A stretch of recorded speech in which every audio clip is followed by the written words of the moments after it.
Railway ने एक सवाल पूछा है, किसी फर्म में पुरुष कर्मचारियों का औसत वेतन 5200, महिलाओं का 4200, सभी कर्मचारियों का औसत वेतन 5000 है, तो उस फर्म में पुरुष कर्मचारियों का प्रतिशत बताना है। जब इस प्रकार का सवाल आए तो सबसे बेहतर तरीका है कि आप मिश्रण लगाएं। जैसे इन्होंने कहा है कि पुरुषों का वेतन 5200 है, महिलाओं का वेतन 4200 है और इनका औसत इन्होंने दे रखा है 5000, तो औसत कहाँ रख दीजिए।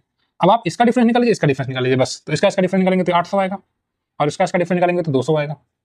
ये 0 से 0 कट जाएगा, ये हो जाएगा 8 और ये हो जाएगा 2। यानी कि अगर ये वाली संख्या 8 है तो ये वाली संख्या 2 होगी। अब आपसे पूछा गया है पुरुष की संख्या, तो अब देखिए पहले पुरुष ये वाला पुरुष को रिप्रेजेंट करते हैं, 8 पुरुष हैं। कितने पुरुष हैं? 8। टोटल कितना है? तो 8 पुरुष और 2 महिला में टोटल 10। तो 8 10 का कितना प्रतिशत है? तो साफ-साफ 8/10 को प्रतिशत में बदलेंगे तो 80% आ जाएगा। बस इतनी आसानी से आप इस सवाल को लगा देंगे जो कि विकल्प संख्या बी में दिया गया है। रेलवे की तैयारी करते हैं तो चैनल को सब्सक्राइब करें।